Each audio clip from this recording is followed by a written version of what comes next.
Hola, ¿qué tal? El día de hoy vamos a presentar el tema Claves humanistas para una educación democrática de José Antonio Pérez Tapia. El equipo está conformado por Joali Ali Guerrero Canseco, Lisa Horta, Marco Eduardo Sánchez Alarcón y una servidora, Fátima de la Luz Ríos.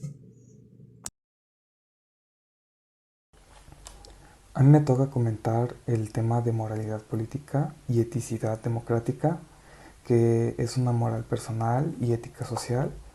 En este tema debemos considerar las tres partes ideales y principales que contiene este tema, que pues sería qué es la moral. Y la moral pues son aquellos valores ideales establecidos en las leyes y comunidades, ya que son vistos como correctos de una manera estandarizada. En contraparte está la ética, que es la ejecución pues, de los actos de acuerdo a la persona que ella cree, como cree que se están realizando las maneras de manera correcta, ya sea que esté dentro o contra de la misma o propia moral que está establecida. En esta parte del tema entra mucho lo que es la política, que es aquella que pues se encarga principalmente del el gobierno y una organización de la sociedad humana, ya sea en la comunidad, en el estado o en el país. Y pues en conjunto con la ética nos llevaría pues a una necesidad de dialogar y encontrar como las coincidencias para poder aplicarlas a una masa pues poblacional en donde sea establecida bajo normas una moral bajo normas, una moral adecuada a lo que es requerido dentro de la comunidad para tener un mejor ambiente de convivencia y un mejor lugar pues en el que se desarrollen los futuros ciudadanos. Yo les voy a hablar sobre el subtema de la distorsionada contraposición entre la moral pública y la moral privada. Primero, para entender este tema, tenemos que analizar la diferencia que existe entre moral pública y moral privada. La moral pública es el conjunto de valores éticos y morales que están vigentes dentro de una sociedad. Son las normas de conducta o las pautas a seguir cuando un individuo se encuentra dentro de una sociedad, además de las obligaciones que tienen diferentes servicios públicos. Mientras que la moral privada son las normas de conducta que nos rigen a cada uno de los individuos, las cuales al realizarlas solo nos afectan a nosotros mismos. Ahora, dentro de la lectura se menciona que existe una gran relación entre las personas con los demás, por lo cual muchas veces se deja a un lado la individualidad de cada persona. En este caso sería lo relacionado a la moral privada. Pero pues aquí se menciona que aunque una persona se encuentre dentro de una sociedad, las normas de esta sociedad no van a excluir a su moral privada y viceversa. También se afirma que dentro de una sociedad democrática, los individuos siempre tienen que tener una participación en ella.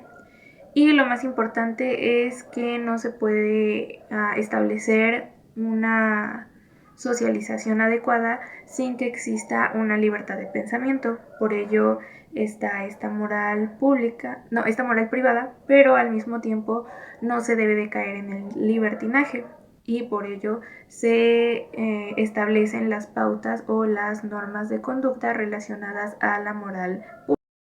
Bueno, ahora vamos a hablar sobre las consecuencias o las consecuencias que existen al tomar una sola posición, ya sea sobre la moral pública o sobre la moral privada. La primera es que esto está en contra del relativismo, ya que el relativismo nos dice que no existe una verdad absoluta, sino que todo va a depender del contexto en el que estemos inmersos. Por ello, si nosotros solo basamos nuestra moral a las pautas de comportamiento de una sociedad o a las propias normas de comportamiento que nosotros planteamos para llevar a cabo una acción, pues vamos a caer en estar en desacuerdo con este relativismo. Otra es que ocasiona un absolutismo moral. Esto quiere decir que deja a un lado la libertad de pensamiento, que pues es muy importante al momento de estar inmerso en un grupo de personas, ya que la diversidad pues proporciona o trae consigo pues nuevas experiencias o adquisición de conocimiento diferente. Otro aspecto es el pluralismo, que bueno, el pluralismo significa cuando algo se lleva a cabo de manera grupal. Entonces, si nosotros solo nos ponemos en una posición de establecer conductas basándonos en nuestra moral privada, pues vamos a dejar a un lado el pluralismo. Y la última es que solo toma una ética universalista. Esto quiere decir que si nosotros bueno, establecemos acciones en base a una moral pública, estaríamos imponiendo una ética universalista para todas las personas, dejando a un lado pues las propias ideologías y los pensamientos o las emociones o otras características que son de manera individual. Bueno, yo les voy a hablar del tema de la moral democrática, moral cívica y moralidad política de los individuos.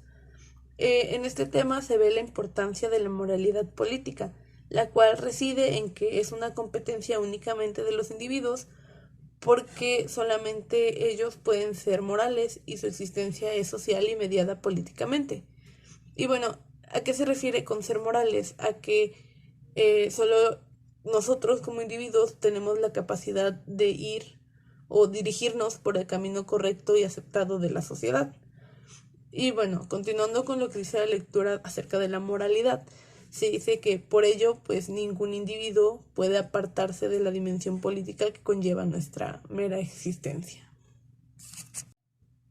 Y bueno, la moralidad política tiene su núcleo en las normas interiorizadas de manera efectiva por los individuos y son correspondientes a los valores básicos de las instituciones democráticas y del ordenamiento jurídico que surge de ellas. También esto es justificado o es debido a que la moralidad y la legalidad están relacionadas, porque, bueno, hay que recordar que la legalidad pone en marcha las regulaciones coercitivas para dar efectividad a esos valores básicos, porque no se puede confiar en la buena voluntad de los demás. Estas regulaciones coercitivas que, para dar un poquito de contexto, la coerción es una acción mediante la cual se ejerce un poco de presión o cierta presión a un individuo o grupo de personas con el objetivo de ejercer un condicionamiento hacia su comportamiento. Y bueno, como seguía diciendo, estas regulaciones coercitivas llevan siempre una justificación de alguna fuente formal de derecho. Ahora bien, para finalizar con mi parte de la exposición, voy a resaltar algunos puntos importantes de la lectura, que son estos tres. Primero se nos dice que la moralidad va por delante del derecho, ya que esta es necesaria si se busca dirigir la realidad hacia una mayor justicia y progresar hacia una ética más elevada. También se nos menciona pues lo que es la moralidad cívica, que resulta de la unión de los individuos desde un plano de moralidad política sobre el mínimo ético común. Y finalmente, se nos habla de la democracia, que la democracia no tiene una forma de existir por sí misma, por sí sola, ya que pues los individuos, que pues somos los ciudadanos que conformamos una sociedad, es donde se rigen la soberanía popular y la posibilidad de un sentido moral. Entonces, la democracia sin la sociedad pues no es nada. Por ello, pues como maestros es necesario educar para asumir una moralidad política en todos los individuos. Y esto es todo por mi parte. Y bueno, finalmente tenemos el tema de moralidad y dimensión ética de la realidad sociopolítica, la cual se centra en la referencia crucial de los derechos humanos y todos los valores que engloban a cada uno de estos. Para comenzar con el tema es importante definir lo que es la moralidad. Como sabemos, la moralidad es una cualidad propia de los sujetos humanos, mediante la cual las instituciones políticas basan su peso, considerando las dinámicas sociales presentes y los rasgos de vida que existen en la sociedad actual. La moralidad y la dimensión ética de esta realidad sociopolítica tienen una referencia en los derechos humanos, los cuales proveen una moral democrática y tienen una vigencia jurídica positiva, lo cual engloba diversos valores que actúan a favor y beneficio de cada uno de los individuos que integran nuestras sociedades. De esta información podemos concluir en lo que es una moral democrática. A lo largo de todo este libro y en los capítulos anteriores se trató acerca de la moral pública y la moral privada, todo esto englobado en lo que es la moral democrática, la cual centra sus objetivos en educar en el respeto a los derechos universales y su compromiso vela activamente por el respeto de los derechos humanos de todos. Es decir, es un valor que nosotros adquirimos y mediante el cual muchas instituciones se guían para educar a las personas en el respeto a los derechos universales de cada uno de ellos y participa activamente en que estos sean respetados por todos los integrantes de nuestra comunidad, tanto dentro como fuera de ella, ejerciendo cada uno sus roles mediante los cuales se desempeñan activa o pasivamente. Esta legalidad socialmente respaldada con un núcleo moral nos provee de instituciones democráticas y le da a los derechos humanos un camino ético a seguir. Las instituciones democráticas en primera instancia son las que se encargan de componer cada uno de los núcleos que integran nuestra sociedad y por otra parte los derechos humanos guían a cada uno de estos por el camino ético antes mencionado. Impacten en la moralidad y el desarrollo de cada uno de ellos. Por tal motivo, es muy importante tener en cuenta que la dinámica social y los rasgos de vida son un referente para la moral y cómo ésta impacta en la realidad en que nos encontramos. Así que cada uno de los temas que se engloban en este libro nos provee de las herramientas necesarias para identificar lo que es la moralidad y cómo actúa en cada una de las esferas sociales. Estas esferas sociales generalmente cambian y evolucionan con respecto al tiempo y con respecto a las nuevas necesidades que se proveen en una sociedad. Estas sociedades usualmente suelen estar compuestas por individuos los cuales conocen y respetan a los demás.